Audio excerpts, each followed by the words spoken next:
pagão é quem morre sem ser batizado. Eu aprendi isso. Ainda se ensina assim, mais ou menos isso? Está vendo? Pagão é quem morre sem ser batizado. Ela sofre. O medo da pessoa morrer pagão, né? Exatamente, exatamente. Então, assim, então, irmão. Pagão era o jogador do coxa. Tinha jogador. Sério? Era do coxa. Então tá bom. Mas vamos voltar. Nesse período, então, dos pais da igreja, a igreja foi se desenvolvendo e fique claro para nós que os alunos dos apóstolos, que os discípulos dos apóstolos, eles tinham um único propósito. Os pais da igreja não tinham a pretensão de fundar uma igreja nova. Eles queriam dar continuidade à igreja que Cristo fundou, só isso. Mas eles viveram num período em que muitas heresias começaram a assolar a igreja cristã. Acho que nós temos que fazer uma pequena correção aqui. Eu falei que os pais da igreja viveram num período em que as heresias começaram a assolar a igreja cristã. Na verdade, essas heresias surgiram quando os apóstolos ainda estavam vivos. A epístola aos Romanos combate muitas heresias. A epístola aos Coríntios, as duas, mas principalmente a primeira, combate muitas heresias. A epístola aos Gálatas, aos Efésios, muitas heresias. As cartas de João combate muitas heresias. Eu esqueci de falar da epístola aos Colossenses. Combate a terrível heresia do gnosticismo. Vocês lembram que gnose, a palavra grega quer dizer conhecimento. O gnosticismo ensinava que só tinha melhor acesso a Deus os grandes intelectuais, aqueles que eram crânios. Então, esse era o gnosticismo. E aí, então, sabe o que eles diziam? Que tinha maior acesso a Deus e se tinha maior acesso, tinha maior sintonia com Deus? Só os iniciados. Iniciados no quê? Aqui, filosofia pura. Vocês conhecem uma instituição nos dias atuais que tem segredos e não leva o nome de igreja? Tem segredos. As mulheres podem ir até determinado ponto, dali elas não podem passar. Maçonaria. Só os iniciados. A igreja presbiteriana no Brasil rachou por causa da maçonaria. Um grupo aceitou maçonaria, outro grupo não, e daí ela rachou. A igreja presbiteriana nos Estados Unidos rachou por causa da maçonaria. Hoje, em todas as igrejas evangélicas tem maçom. Eu conheço maçom da Assembleia de Deus, eu conheço maçom da Universal, eu conheço maçom metodista, eu conheço maçom presbiteriano, eu conheço maçom metodista, adventista.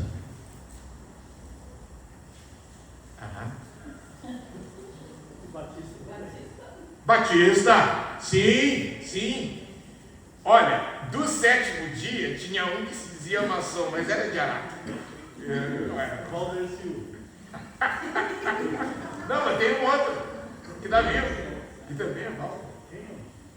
Banais. Sim. Esse não é uma maçom fajuta, né? Ajuda.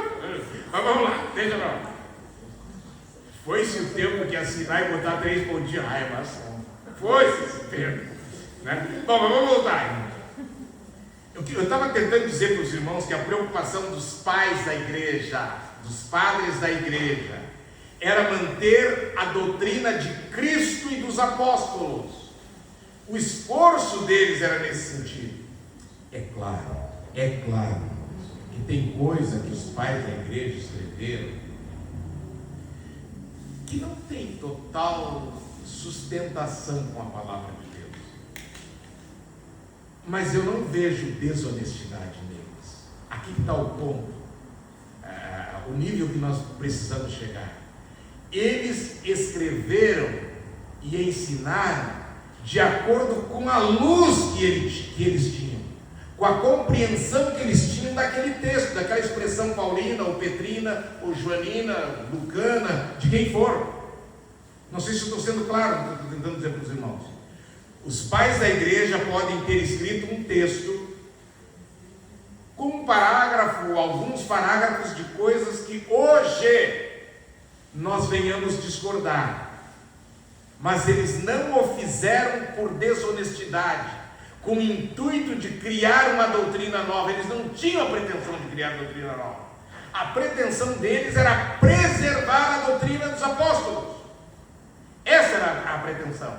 É possível que ao fazê-lo eles possam ter exagerado aqui ou ali. Isso é inegável. Então, quem de nós for ler os pais da igreja, for estudar os pais da igreja, deve fazer isso para conhecer o pensamento deles, a forma de pensar, tá bom? Ao mesmo tempo, filtrando a sua leitura. Lembrando que a fita métrica para qualquer escrito tem que ser a Bíblia, a palavra de Deus. E aqui eu vou dar um pulo. Posso fazer uma conclusão? Fala. Uma coisa que a gente também não pode deixar de tirar de vista é que aquilo que você falou do paganismo, né, das diversas culturas em que estava se difundindo o Evangelho. Isso. E aí cada um tinha, seguia um Deus lá, cada cultura tinha isso e estava aceitando Jesus, e eles tinham que colocar ordem nisso, né? Isso. A outra questão que a gente não pode dar do centro, quando for fazer a leitura, é que eles estavam esperando a volta iminente. Bem lembrado, bem lembrado. Eu estava esquecendo de falar Faz isso. bastante diferença a gente pensar nisso, né? E aí por isso que eles meio que centralizaram, você vai ver muitos deles falando sobre que eram esses padres da igreja se tornaram os bispos, né? Vamos chamar de bispos. Que eles falam, lá em Roma, o bispo de Roma, você tem que centralizar tudo no bispo de Roma. O bispo de Esmirna, centraliza tudo O nele. propósito era bom, Isso, era uma forma de manter a unidade. isso, de não propagar heresias. Isso, é isso. Essa era a ideia. É bem lembrado, irmãos. Enquanto a Mary falou, eu disse que eu estava esquecendo disso, e se ela não falasse, eu iria avançar sem entrar nisso. Vocês vão encontrar em Tessalonicenses, agora não vou ver, depois me achem aí. Paulo falou que alguns estavam esperando a volta de Cristo e não queriam mais trabalhar. E aí ele deu uma ordem dura: quem não quer trabalhar, não coma. Isso é duro, é pesado. E Paulo deu essa ordem, porque tinha cristãos no período dos apóstolos, que a pregação era que Jesus morreu na cruz, Jesus nos limpa de todo o pecado com a sua morte na cruz, nós somos regenerados, nós nascemos de novo, e Jesus foi para o céu, morreu, foi sepultado, ressuscitou ao terceiro dia, ficou 40 dias aqui, foi assunto ao céu, subiu ao céu, e virá para buscar os seus eleitos, seus escolhidos. Alguns entendiam que Jesus ia voltar nos dias deles. Então, olha só alguns, entre aspas, tá? Que eu vou falar agora, espertalhões. Para que eu vou trabalhar? Para que eu vou cuidar da minha roça? Jesus vai voltar semana que vem? Vai voltar o mês que vem? Para que me preocupar com plantação, se ele era marceneiro com a minha marcenaria, se ele era, pedreiro, enfim, ferreiro? Largava tudo. Jesus vai voltar, eu vou para o céu. Paulo teve que ser, isso está em Tessalonicenses, não me lembro se é primeiro ou segundo, quem achar depois me manda. Mérito, pode achar? Quem não quer trabalhar, não coma. Nos dias de Paulo. Agora, nós não estamos mais nos dias de Paulo. Paulo morreu no ano 68. Nós estamos no ano 100 e alguma coisa. Oi? Obrigado. Eu estou aberto em 1 Tessalonicenses 3, mas não tive o trabalho de olhar onde é que estava. Obrigado. E a igreja estava em Jerusalém, muito jóia, gostoso, cidade santa. E aí o Espírito Santo manda eles venderem as propriedades. Isso. Aí tem aquela história do Ananias e Safira. Eles vendiam e depois davam dinheiro, porque criam na volta. Isso. Então, na verdade, e aí quando veio a perseguição, estava confortável lá em Jerusalém. Morar em Jerusalém é um sonho.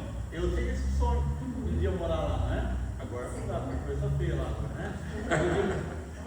Aí quando veio a perseguição, eles tiveram que sair de Jerusalém, mas eles saíram pregando a palavra, né? Então, e quem ficou lá em Jerusalém? Os pobres, aqueles que venderam. E aí Paulo tinha que fazer coleta para mandar para aquele pessoal que estava com necessidade lá da comida, né? Porque venderam tudo, né? Porque criam na iminente volta do Senhor, né? E a Bíblia diz assim que 1000 anos para Deus é como um dia. Então nós já passamos 2 dias. Irmãos, obrigado. É segunda de Paulo aos Tessalonicenses, a igreja de Tessalônica, no capítulo 2:10. Mas eu vou ler antes o verso 1 para situar no contexto em que Paulo escreveu o verso 10. Olha o contexto do verso 1. Irmãos, no que diz respeito à vinda de nosso Senhor Jesus Cristo e à nossa reunião com Ele, pedimos que vocês não se deixem demover facilmente de seu modo de pensar, nem fiquem perturbados, quer por espírito, quer por palavra, quer por carga, dando a entender que o dia do Senhor já chegou. Esse já chegou é semana que vem, é por esses dias, é daqui 15 dias, daqui um mês. Trabalhar para quê? Aí ele arremata o verso 10 dizendo: e com todo engano de injustiça nos que estão perecendo, porque não acolhem o amor da verdade para serem salvos. Eu não estou achando. 2, verso 3:10. é 3:10, eu estou lendo 2:10, me perdoa. Bom, continua, e aí o verso 10. Porque quando ainda estávamos com vocês, ordenamos isso. Você tem uma carta. Ele está se lembrando que ele esteve com eles cara a cara, pessoalmente. Então, quando ainda estávamos com vocês, ordenamos isso. Rapaz, o meu óculos não me ajuda. Se alguém não quer trabalhar, também não coma. Esse é o contexto. Paulo dá essa ordem porque alguns estavam deixando de trabalhar porque estavam esperando Jesus por aqueles dias. Só uma coisinha, e a questão dele, a gente fica pensando, o que às vezes tem a ver com o bispo, né? E aí você pega esses pais da igreja que você está falando aí, que é o Clemente, o Policarpo e o Inácio, que eram contemporâneos e já em seguida dos apóstolos, né, foram impostados, vamos dizer assim, pelos apóstolos, que é justamente porque eles eram pessoas fiéis a Cristo, extremamente piedosas, pessoas convertidas, que tinham a sã doutrina, vamos dizer assim, que receberam dos apóstolos. Isso, direto. Por isso essa concentração de, assunto, sei lá, duvidoso, que está gerando alguma coisa em relação à Bíblia, em relação à igreja, passa pelo bispo, porque ele vai saber dizer se está certo, se está errado. Então, por isso que começou essa questão de centralizar a submissão ao bispo. Isso. E eles não estavam errados. O problema foi a deturpação dos poderes. Eu não vi quando chegar, bem-vindo. O problema foi a deturpação dos poderes conferidos aos bispos. Com o passar do tempo, houve uma deturpação. E a gente vai chegar lá. Mas a Meire está tentando nos abrir os olhos que, num primeiro momento, a liderança dos bispos era muito necessária para a consolidação da igreja. Muito necessária. A liderança dos bispos encontra respaldo em Jesus e nos apóstolos. Jesus chamou os 12. Chamou. Judas traiu. Nós não vamos entrar na discussão. A minha convicção é de que Paulo foi o sucessor, ocupou o lugar de Judas. Essa é a minha convicção. E eu não estou isolado. A maioria dos teólogos creem assim. Porque pelo texto bíblico de Atos, O sucessor de Judas foi Matias. O que Matias fez? O que vocês têm na Bíblia de Matias? Agora, pergunte o que Paulo fez.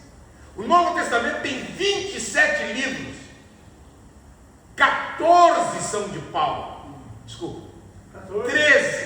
13 são de Paulo. Eu estou falando 14 porque eu creio que Hebreus também foi Paulo que escreveu. Então, se Hebreus foi Paulo, aí são 14. E se não for, se Hebreus não é de Paulo, ninguém sabe a autoria de Hebreus, tá, irmãos católicos? Estou falando isso porque ninguém sabe a autoria de Hebreus. Então há conjecturas. Há quem diga que foi Paulo, há quem diga que foi Apolo, há quem diga que foi Clemente, São Clemente, Barnabé. Há quem diga que foi Barnabé. Orígenes, Lucas, ninguém sabe. A teologia não consegue bater o martelo. Foi tal. Minha convicção pessoal, e é a do Rabino, que todas as evidências de estilo se afinam mais com Paulo. Mas é só isso, não tenho mais nada para fundamentar. Estou fazendo assim para mim. Isso basta. Quê? Isso basta. Olha, gente, o Rabino disse que isso basta. Então tá bom. Mas vamos voltar. Nós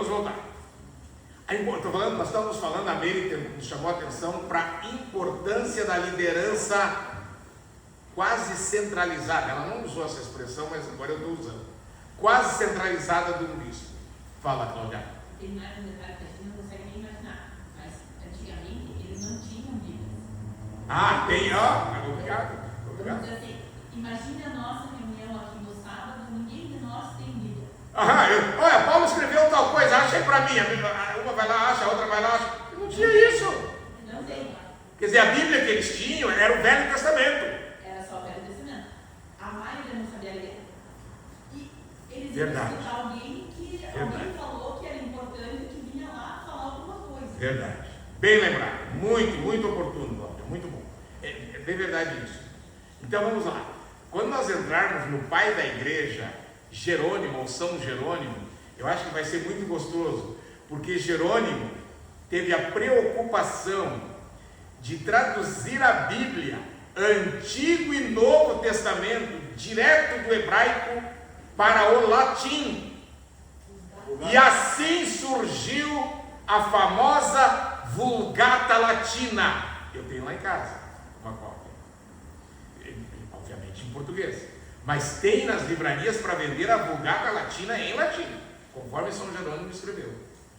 É fascinante, irmãos. A gente pega essas traduções, as versões da Bíblia, a de São Jerônimo e outros, e confronta com manuscritos do Antigo Testamento e do Novo, batem. Uma ou outra diferençazinha que a gente chama de variante textual, que não compromete o conteúdo do texto. Eu vou dar um exemplo de variante textual. Peguei aqui a minha caneta e vou escrever um bilhetinho. Não quero interromper a reunião, eu faço um bilhetinho e peço para a Geli alcançar para a Meire uma providência para ela tomar até antes de terminar, antes da gente sair do café. E eu escrevo aqui. E a Ronilze vai fazer uma narrativa, uma ata do que se passou aqui, e ela vai contar isso aí. Eu escrevi um bilhete para a Meire, eu peguei a minha caneta e escrevi um bilhete. A Paty também resolveu fazer uma crônica disso aqui e conta o que eu fiz. Peguei a minha caneta para fazer o bilhete para a Meriene. A Ronilze escreve: e o pastor Bernardino, que hora é agora? Está quase a hora para ir sair para falar em café, na hora de parar para Não café. vamos esquecer que a caneta é uma ambulante. Vamos botar lá no Eu ganhei, tá? Tá bom, eu ganhei. Então, vamos lá. Obrigado, mas eu ganhei. Então eu peguei ela escreve assim: o pastor Bernardino pegou a caneta e até resolve dar a marca, Mont Blanc, Legrand, e escreveu para Meriene providenciar para o culto da noite. A Paty faz a mesma narrativa. Caneta Big. E não, ela diz: e o pastor Bernardino, a certa altura, parou para fazer um bilhete para Merielle e pegou seu instrumento de escrita esferográfica e escreveu. Bom, ela disse que eu peguei uma caneta. Ela disse que eu peguei um instrumento de escrita esferográfica. Está diferente ou não está? Está diferente. Alterou alguma coisa do conteúdo do texto? É isso que eu estou dizendo, que as traduções diferentes na Bíblia, existem variantes textuais que não alteram o conteúdo do que está escrito. Isso deve aumentar a nossa convicção de que esse livro é a palavra de Deus, que a gente pode ler com confiança. Eu falo isso com um pouco de emoção, porque eu acho isso fantástico. Tu leres a Bíblia crendo que está lendo a palavra de Deus.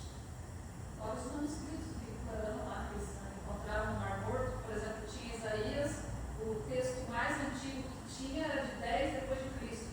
E aí quando eles vão achar no Mar Morto lá, nas cavernas, eles encontram um texto muito mais antigo. Antes de Cristo nascer. Que era do fidedignas cópias. Exatamente. Então, assim, irmãos, outro dia a gente pode ter essa reflexão sobre a fidelidade dos textos, as traduções. Eu costumo dizer, já falei aqui numa jornada, a única Bíblia que eu não recomendo, mas eu tenho comigo, por uma questão de estudos, é a Bíblia das Testemunhas de Jeová, porque é uma tradução absolutamente desonesta.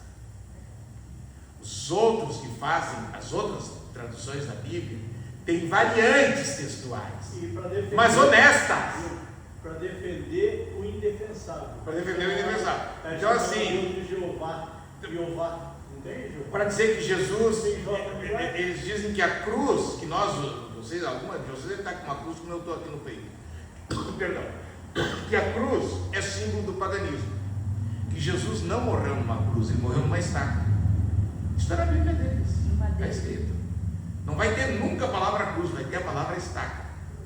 Não está escrito, na nossa está escrito, João 1, verso 1, no princípio era o verbo estava com Deus, e o verbo era Deus. Como é que está na deles? Na deles, no Deus. Princípio era o verbo, ou a palavra, porque a palavra em grego é logos. Então pode ser traduzido por palavra, pode ser traduzido por verbo. Tá? Então, no princípio era o verbo, era a palavra estava com Deus, Deus com D maiúsculo. E aí a parte final do verso, e o verbo era um Deus com D minúsculo. Primeiro, nos manuscritos originais não existe o artigo indefinido um. Está escrito o verbo era Deus, e é D maiúsculo. Em grego não era D, era o tal maiúsculo, que tem o valor do nosso T. Então é uma tradução desonesta. Óbvio que eu não recomendo. Eu estou falando isso porque uma vez perguntaram para o nosso saudoso pastor Jonas, já perguntaram para mim também, mas eu gosto da resposta do Jonas. Perguntaram para mim qual é a melhor tradução da Bíblia para a gente usar. E em conversa com o Jonas sobre isso, ele contou que o professor dele, que foi professor do rabino, Dr. Gusso, Antônio Renato Gusso, é isso, né? Disse para eles na sala de aula: vocês sabem qual é a melhor versão da Bíblia? Aí todo mundo ficou curioso, qual queria dizer? Aquela que você tem em casa. Então eu quero dizer isso, é aquela que você tem em casa, melhor? Não, melhor, aquela que você lê. Então tá, aquela que lê, porque queira e não ler não adianta, é verdade. Mas então, irmãos, sendo aquela que tem em casa, desde que não seja de testemunha de Jeová, repito, não tem nenhum preconceito, honestamente falando, é uma tradução descomprometida. Eu estou sendo educado, é desonesto. É isso que eu quero dizer. Não, desonesto não é educado, educado é descomprometido, fica mais suave, não tem que amanteigar, tem que falar a verdade. É desonesto. Então vamos prosseguir. Mas o assunto é o poder dos bispos na igreja cristã primitiva. Irmãos, dizia instantes atrás, agora eu tenho que tirar esse negócio aqui. Dizia instantes atrás que as heresias surgiram já no período dos apóstolos.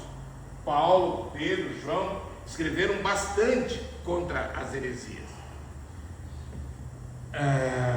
Morreram os apóstolos. Se como os apóstolos dirigindo as igrejas vinham doutrinas falsas se infiltrando, vocês se imaginam depois que morreu o último deles, como isso proliferou. E então os bispos eram pessoas, eu me sinto na obrigação de ler o texto de Hebreus 13. É um conselho para todos nós. Lembrem-se dos seus líderes. 13:7. Alguém tem uma tradução diferente? Tem tradução que fala lembre-se dos seus pastores. Tem tradução que fala lembre-se dos seus bispos. Hebreus 13, verso 7. Está aqui. Como é que está na tua? Na minha está lembre-se dos seus líderes, mas está igual. Alguém tem uma diferente de líderes? Como é que está, Amanda? Lembrai-vos dos vossos guias. Dos vossos guias, eu esqueci do guias, é verdade. Então tem tradução que fala líderes, como é a nossa, de alguns aqui, guias, pastores, bispos. Lembrem-se dos seus líderes, dos seus bispos, os quais pregaram a palavra de Deus a vocês, e considerando atentamente o fim da vida deles, imitem a fé que tiveram. E aí continua, Jesus Cristo é o mesmo, ontem, hoje, o autor de Hebreus, Paulo, né? Paulo. Mas para Rosa deve ser Clemente, deve ser Barnabé, Apolo. Não, foi Jó. Quê? Jó que escreveu. Tá bom. Vamos voltar, irmãos. A gente dá essa descontraída, mas refresca a mente e volta. Por que o autor de Hebreus está fazendo essa recomendação, irmãos? Se a gente pensar em Paulo escreveu isso aos romanos e escreveu isso aos efésios. E ele deu uns para apóstolos, outros para profetas, pastores, doutores e mestres. Lembram que Paulo escreveu isso aos romanos e escreveu isso aos efésios? Ao escrever isso, um outro texto de Paulo, ele diz que ninguém pode colocar outro fundamento, outro alicerce, além daquele que já está posto, que é Cristo Jesus. Num outro texto ele fala no fundamento de Jesus e dos apóstolos. Jesus é a pedra angular, Pedro fala, o apóstolo Pedro, mas os apóstolos eram esteios nessa edificação da igreja de Cristo. Irmãos, eu estou com isso tentando dizer para os irmãos que a igreja de Cristo deve ter um ministério, uma liderança organizada. Como vai ser? Se é sistema episcopal, se é sistema congregacional, se é sistema híbrido, se é sistema presbiterial, não é da igreja presbiteriana, que tem um conselho de presbíteros e tal. Isso na minha opinião, é irrelevante. Como vai ser a constituição da organização da igreja? O fato é que a igreja de Cristo não é desorganizada. Ela tem escalas, e essas escalas têm a ver com hierarquia. É esquisito falar isso. Eu me sinto um pouco constrangido de falar isso. Mas, para derrubar o meu constrangimento, eu vou fazer uma afirmação totalmente diferente. Perante Deus, todos somos iguais. Estamos nivelados. Tem a expressão de um pastor norte-americano, de um pastor batista, Dr. Bill Hybels. De vez em quando ele vem na pilha aqui. Eu já falei para os meus que frequentam lá, que quando o Dr. Hybels vier, me avisem. Eu quero ouvi-lo pessoalmente. Eu já ouvi por vídeo, já li livros do Dr. Bill Hybels. Tem uma frase dele que me marcou. A frase dele é assim: ao pé da cruz, todo chão é plano, ninguém está acima de ninguém, está tudo igualado para ir para o céu. Isso é uma coisa. No tocante à salvação, estamos nivelados. Agora, no tocante à organização da igreja, existem funções diferentes. No céu existem funções diferentes. Eu não posso afirmar que no céu tem hierarquia, mas funções diferentes eu posso. Tem anjos, tem arcanjos. É óbvio que um arcanjo está acima de um anjo. Querubins, serafins. E aí tem Miguel, Gabriel. Eu só estou mencionando. Nós só vamos tomar parte com ele. Algumas ordens angelicais. Como é que isso funciona? Ninguém de nós sabe. Mas eu estou querendo dizer que o céu é organizado. Que o céu não é uma desordem. O céu não é uma bagunça. E a igreja de Cristo, ela foi chamada à existência para ser um reflexo do céu. Para preparar pessoas para irem para o céu. Então a igreja de Cristo é organizada. Um mínimo de organização ela vai ter. E é por isso que tem pastores, tirando os da teologia, o Rabino e a Meire. Os irmãos sabem a diferença fundamental entre um bispo e um pastor. Bispo no Novo Testamento é episcopo, e pastor no Novo Testamento é presbíteros. Tá? Então, a diferença entre um bispo e um presbítero no Novo Testamento, os dois são pastores. A diferença é que um bispo é pastor de toda uma região e o presbítero é pastor de uma igreja local. Tá? O Novo Testamento é assim. Hoje não é assim nas igrejas.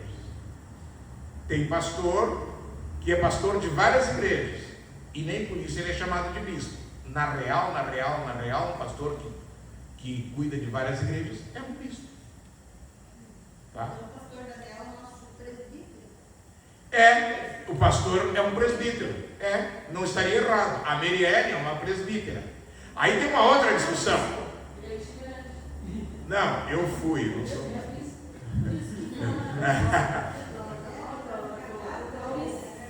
Mas, veja, tem uma outra coisa aqui. Ele perguntou da Merielle. Ela perguntou.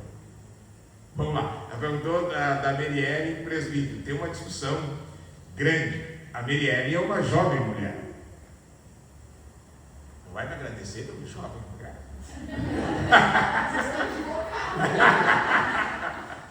Vamos lá. A Merielle é uma jovem mulher. Eu lembro que eu era pastor em Canoas, sabe? Eu tinha 30 anos. 28 anos. E ordenei um presbítero com 25. Ele tinha 25 anos. Ele era um engenheiro bem sucedido e muito dedicado, muito comprometido com a igreja, e eu ordenei presbítero. Na igreja que eu era pastor, a igreja adventista, não chama presbítero, chama ancião. Eu fui chamado no que seria a nossa arquidiocese, na sede geral do estado do Rio Grande do Sul, em Porto Alegre. Como é que eu ordeno um ancião, um rapaz de 25 anos? Se a palavra presbítero quer dizer aquele que tem mais idade. Quem vai no oftalmo, dependendo do problema, ele vai dizer que tem presbiopia, é olhos envelhecidos, cansados. Presbi é velho. Presbítero. Então, como é que eu tenho um presbítero, um ancião com 25 anos? Eu olhei para o meu presidente, toda vez em todo o conselho, e disse: então me destituam de pastor, porque vocês me tornaram pastor com 24 anos. Ele não pode ser presbítero com 25, e eu podia ser pastor com 24. A ordenação se manteve. Eu não vou entrar em detalhes, mas a ordenação se manteve. Mas eu estou contando um paradoxo. Aqui, é um paradoxo. A Noeli perguntou: então o pastor Daniel é nosso presbítero? Eu disse sim. E aí eu acrescentei, a Merielle também. Mas como que ela é uma presbítera jovem? Porque etimologicamente a palavra tem a ver com idade. Hoje nós entendemos que o ancião ou presbítero não é na idade, é no comprometimento, no nível de comprometimento e de compreensão da palavra de Deus. Mas a palavra daí, presbítero é diferente se usa como sinônimo, mas a mais usada não é pastor, é presbítero. Tá, mas pastor é se referindo a Jesus. A Jesus, normalmente é o supremo. E aí, a tradição da igreja cristã, então, como chama os líderes de pastor, quando vai se referir a Jesus, a gente usa as palavras do apóstolo, o supremo pastor. Quando se manifestar o supremo pastor. Mas será que por isso que foi feita essa diferenciação?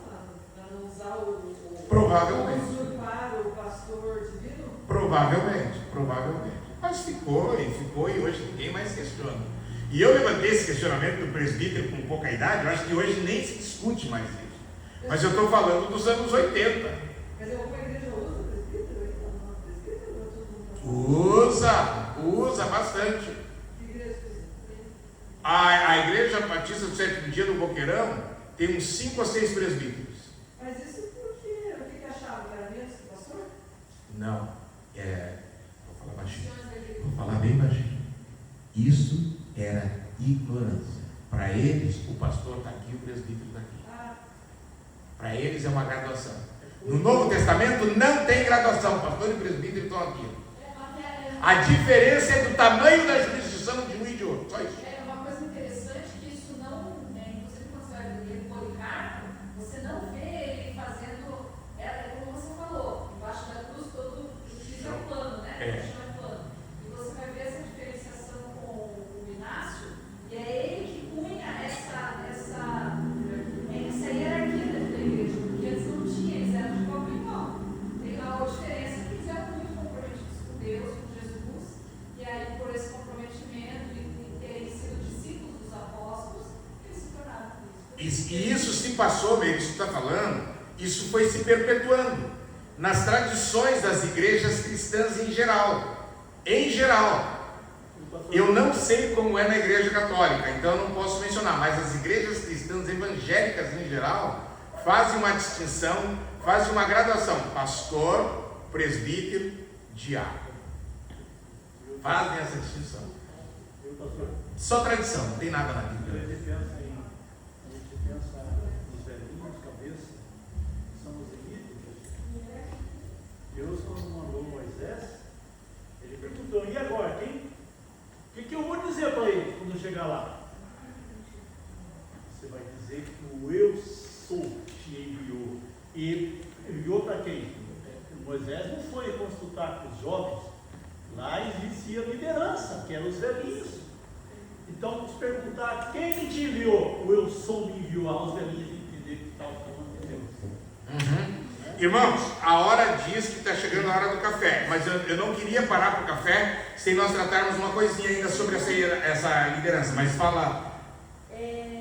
Por isso que fala do bispo de Macedo, né? Então, porque ele dirige várias igrejas, é isso? Deixa eu fazer.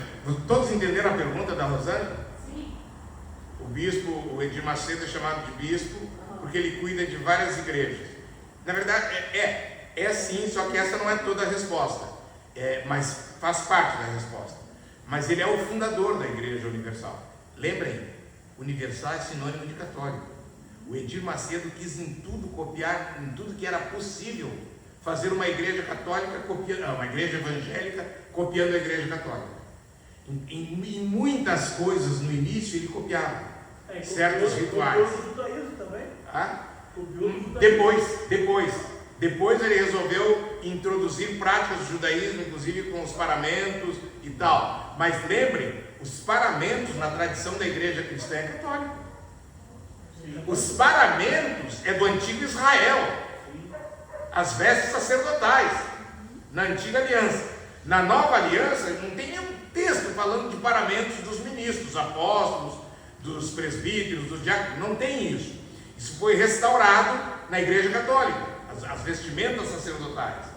E o Edir Macedo, ao fundar a Universal do Reino de Deus, também restaurou isso. Tá? Então a resposta sim, é porque é universal, e a minha impressão eu nunca li nada a esse respeito, é uma dedução, que a escolha do nome universal foi para usar o nome católico. Ele não era louco de fazer a Igreja Católica Brasileira porque um padre já tinha feito a Igreja Católica Brasileira. E existe a Igreja Católica Brasileira, pequena, mas existe. Tem aqui Diocese do Rio de Janeiro, de Belo Horizonte também. Hã? É evangelho. Com todos os rituais católicos. Padre deixa eu falar uma coisa. Eu não vou dar nome, mas tem pastor pilantra que, para conquistar católico, põe o nome da igreja dele de católica evangélica e se veste e faz rituais semelhantes. Não tem nada a ver com ele, não tem nenhuma ligação com a igreja católica. Desculpe a minha franqueza, eu acho que é malandragem. Tá? No caso da igreja católica brasileira, diferente. Houve dissensão com certas regras do Vaticano, padre que queria casar, e na igreja católica não pode o padre casar, não sei até quando vai isso, pode ir até Jesus voltar, e pode ser que mude, a gente não sabe, tá? Mas a igreja católica brasileira surgiu por outras razões, e uma delas é essa, do padre poder casar, tá bom? Então, agora eu entendi o que a Rosângela está falando. Eu já vi igreja católica, não sei o que lá, e é mentira, um pastor pentecostal que, dando uma despertalhão, botou o nome e atrai. Pessoa simples, pensa do pagano que eu falei, pessoa lá no meio rural que não tem acesso. Hoje é difícil dizer que não tem acesso, né? A televisão globalizou tudo, tá tudo. Mas pensa antigamente. Antigamente as notícias chegavam lá, sei lá, já estavam velhas quando chegavam. E esses espertalhões faziam a mala por essa mala. Vamos voltar. O que eu queria dizer, irmãos, antes de nós irmos para o café, sobre a liderança de um bispo, a importância da liderança de um bispo na igreja cristã. Disse, parafraseando o Dr. Bill Hybels, que ao pé da cruz todo o chão é plano. Estamos todos nivelados na nossa condição de relacionamento com Deus. Isso é um fato. Mas disse também que é bíblico a instituição de funções hierárquicas no desenvolvimento da igreja. É bíblico. Não foi uma invenção da igreja católica ou de qualquer outra igreja. É da Bíblia. Essa institucionalização da igreja. Vou tirar a palavra institucionalização. A ideia de uma igreja com organicidade. Uma igreja minimamente organizada. Olha aqui o paradoxo. Os irmãos católicos que estão conosco, existe um lema batista. Os batistas conhecem, é um lema mundial. Não é um lema, é um princípio. É o princípio do sacerdócio universal de todos os salvos. O que é esse princípio batista do sacerdócio universal de todos os salvos? É que qualquer crente em Cristo Jesus pode falar com Deus direto na sua prece com Deus, pode interceder a Deus por alguém direto, sem a intermediação de um sacerdote. É esse o princípio batista do sacerdócio universal de todos os salvos. Mas esse princípio não autoriza que qualquer salvo pode vir aqui ministrar um casamento. Qualquer salvo pode ministrar um batismo, uma eucaristia, santa ceia, um funeral. Por quê? Porque são funções de um ministério organizado na igreja. Então parece um paradoxo, né? Parece não, é um paradoxo, parece contraditório. Paradoxo é uma aparente contradição. Ela não é contradição, ela é só aparente. Então, por isso que eu estou falando que é um paradoxo. Ao mesmo tempo em que nós defendemos o sacerdócio universal de todos os salvos, nós defendemos um ministério sacerdotal instituído na igreja. O ministério eclesiástico. Fala, Rosa. Eu acho que eu amo esse texto lá de Hebreus 10, quando diz assim: portanto, meus irmãos, tendo ousadia para entrar no santuário pelo sangue de Jesus, foi um novo e vivo caminho que ele nos abriu por meio do véu santuário. Peraí, pode repetir que a moto atrapalhou. Tendo grande sacerdote sobre a casa de Deus, a recebemos com um coração sincero, plena certeza de fé, tendo o coração purificado na má consciência, o corpo lavado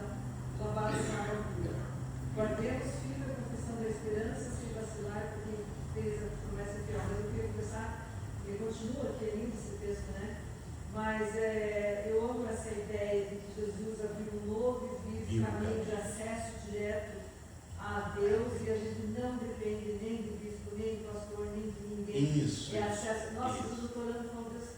Obrigada por eu poder falar diretamente com você. Isso. Não depender de ter que a igreja falar com fulano ou ciclano, mas que Jesus abriu esse livro pelo sangue dele.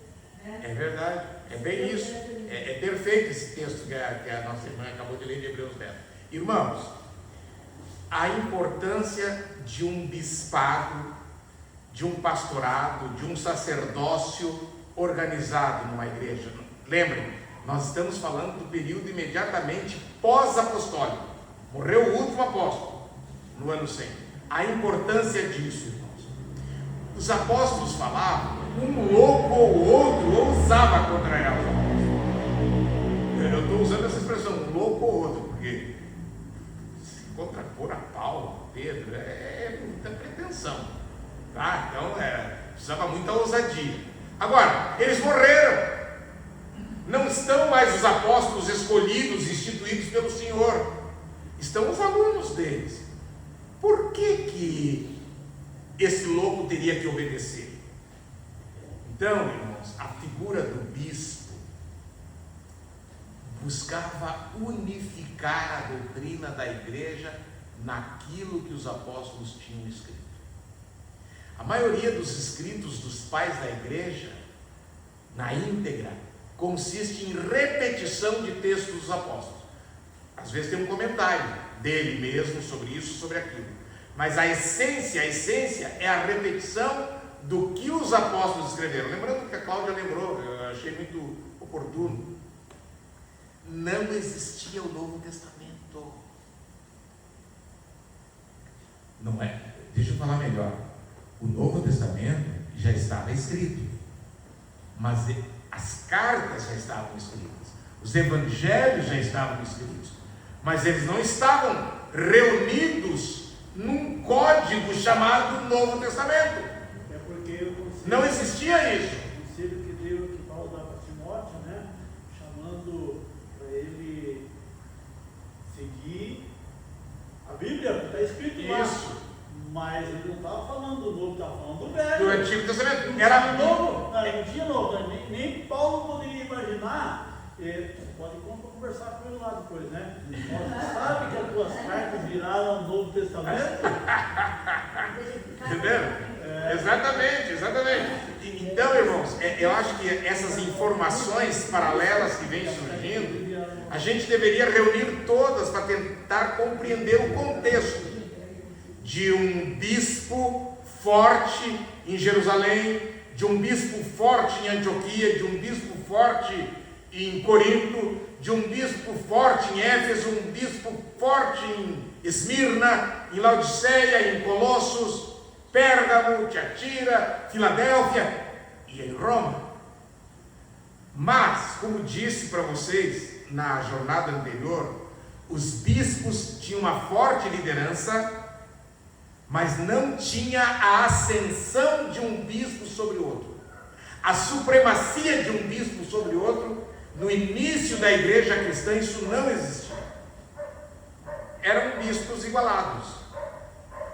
Com a ascensão de Constantinos, imperador Constantino, ao império em 300 e alguma coisa, ele resolveu dar força ao bispo de Roma, já que porque Constantino era pagão, e ele se converteu ao cristianismo, e ele queria que a igreja que agora ele estava abraçando, a de Roma, fosse mais forte que as outras, e investiu no bispo de Roma, e com o passar de anos, décadas, século, o bispo de Roma se tornou o bispo mais forte de toda a cristandade.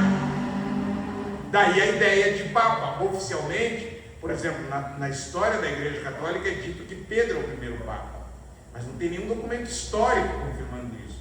O documento histórico confirma Clemente como o primeiro Papa, São Clemente.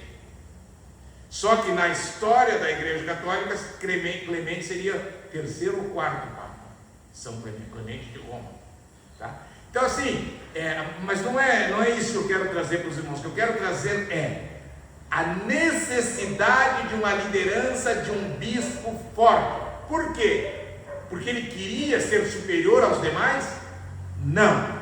Era para confrontar as heresias que estavam invadindo a igreja. Irmãos, vai ter uma jornada, lá na frente, não sei quando, para a gente estudar sobre a controvérsia sobre a pessoa do nosso Senhor Jesus Cristo.